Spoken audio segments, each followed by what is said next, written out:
Muito bacana. A gente está falando, então, que a gente tem que distinguir as coisas. Uma coisa é a doença, o transtorno, que pode prejudicar o funcionamento do cérebro. Outra coisa é a clareza, que está relacionada com esse brain fog, né? Com essa névoa. E quando eu estou aqui no dia a dia, acabei de ter uma falha aí de memória, de lembrar exatamente a data que eu tive o Covid. Então, como que eu vou distinguir? Eu estou tendo uma falha normal de memória ou isso é um efeito Covid? Tem como a gente identificar isso claramente? Eu saber se é TDAH ou se é Covid? Como é que eu posso ter essa clareza? Excelente. Henrique, eu diria que, antes de responder a sua pergunta, eu acho importante a gente entender que, assim, um dos desafios que eu, e não somente eu, mas assim, né, o grupo de pesquisa ao qual eu pertenço e também os pesquisadores em geral que têm investigado a COVID, um dos maiores desafios que a gente enfrenta é tentar distinguir o que é da COVID como uma doença causada pelo vírus e o que é da pandemia, que foi um período horrível para a grande maioria das pessoas, se não para todos nós, né? Eu ainda não conheci uma pessoa que disse que passou ileso da pandemia do ponto de vista mental, né? Eu ainda não conheci essa pessoa. Então, assim, esse é um primeiro ponto, né? O que é da Covid, o que é da pandemia, o que é do isolamento social. Agora, saber se esse esquecimento é normal ou não, embora a gente ainda não tenha uma medida muito objetiva para responder essa pergunta, em geral, as pessoas podem ter aquela percepção, mas o que costuma ajudar, Henrique, é quando outras pessoas também percebem. Então, assim, Henrique, você não lembra do que eu te falei? Uhum. Você não era assim, Henrique, né? A pergunta que a gente tem feito para os voluntários de pesquisa, assim, a primeira pergunta é essa, né? Mas você era assim antes, né? Você se percebia dessa maneira antes, né? E óbvio que, apesar de a gente tentar encontrar semelhanças e padrões cognitivos em todos os voluntários ou em todas as pessoas que tiveram Covid, que estão com essas queixas, a psicologia, né, uma das palavras que os psicólogos mais gostam é subjetividade e individualidade. Ou seja, depende. Exato. É uma palavra que a gente também adora. Você era assim antes? Não lembro. Pois é, exatamente. Então, há pessoas com fatores de risco para prejuízos ou dificuldades cognitivas. Há pessoas que naturalmente já não eram muito atentas ao longo da vida, ainda que não tivessem transtorno de déficit de atenção e hiperatividade. Assim, é comum conhecer pessoas que, eu sou um pouco voado, assim, mas tudo bem, né? Lido bem com isso.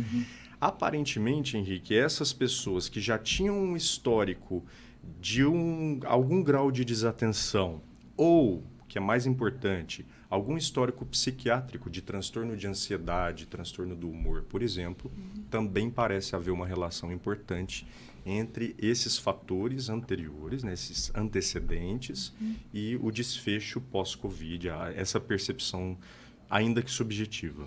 Né? Parece que essa condição anterior à Covid, a gente fala muito da questão da imunidade, né, da quanto a pessoa estava saudável antes, foi muito importante porque a Covid potencializou os problemas que a pessoa teria. E talvez hoje a gente tivesse que tomar outras atitudes com maior esforço, né, com maior esforço para poder estar no nível de funcionamento que estava antes. Né?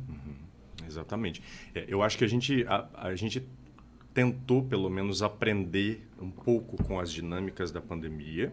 Assim, ninguém estava preparado para, de uma hora para outra, ficar dentro de casa, trabalhar de casa. Né? Algumas pessoas dizem que até gostaram da ideia e que continuam fazendo home office.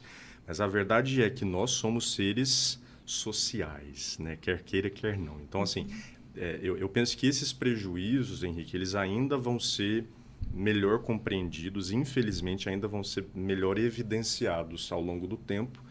E a nossa tarefa, enquanto pesquisadores ou profissionais da saúde mental, é de fato tentar encontrar alternativas, né, assim, com uma fundamentação científica mínima para tentar ajudar essa parcela importante da população, que ainda lida com essas dificuldades. Agora, o cérebro, ele não é um órgão, né, tão fácil de investigar. Você não pode ir lá fazer um exame de sangue e falar, olha, realmente a sua memória não está boa, né?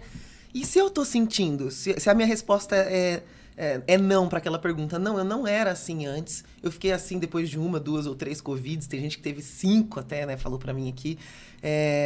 Como é que eu faço para investigar isso? Se é normal, ou se eu tô demenciando de alguma forma, ou se, né, se eu tô com Alzheimer precoce aí. Ou será que eu nunca tinha prestado atenção, que eu era tão desatenta? Como é que faz? Tem como descobrir? Perfeito.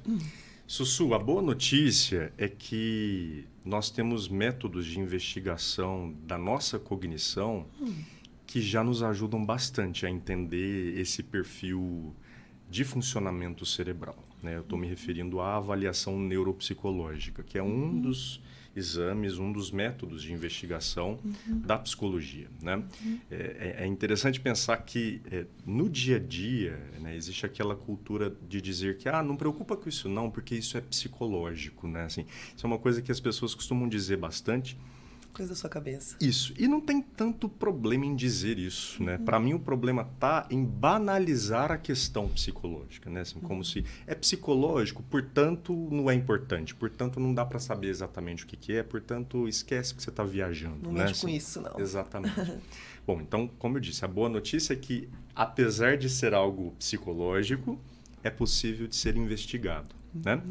A avaliação neuropsicológica, então, é esse procedimento de investigação, é um exame em que a gente consegue avaliar o grau de atenção, o grau de memória, a capacidade intelectual, de raciocínio, as habilidades de linguagem, enfim, tudo que tem a ver com o funcionamento cognitivo e as implicações desse funcionamento cognitivo sobre o nosso comportamento, sobre as nossas emoções também. Essa investigação é feita por meio de instrumentos psicométricos, o que significa dizer que não é uma percepção, não é uma avaliação subjetiva do psicólogo, assim, estou conversando com você, eu acho que você... Não é sobre isso, né? Assim, então, nós temos testes que são validados para a nossa população, em que eu consigo, de alguma forma, comparar o desempenho daquele indivíduo com outros da mesma faixa etária, de um mesmo perfil sociodemográfico. E, a partir dessa comparação, a gente consegue estimar se aquele desempenho está dentro do esperado para a faixa etária e para as demais condições psicológicas, né, do indivíduo, ou se é algo que poderia nos preocupar um pouco mais e que, portanto, exigiria um tratamento, um acompanhamento médico, por exemplo.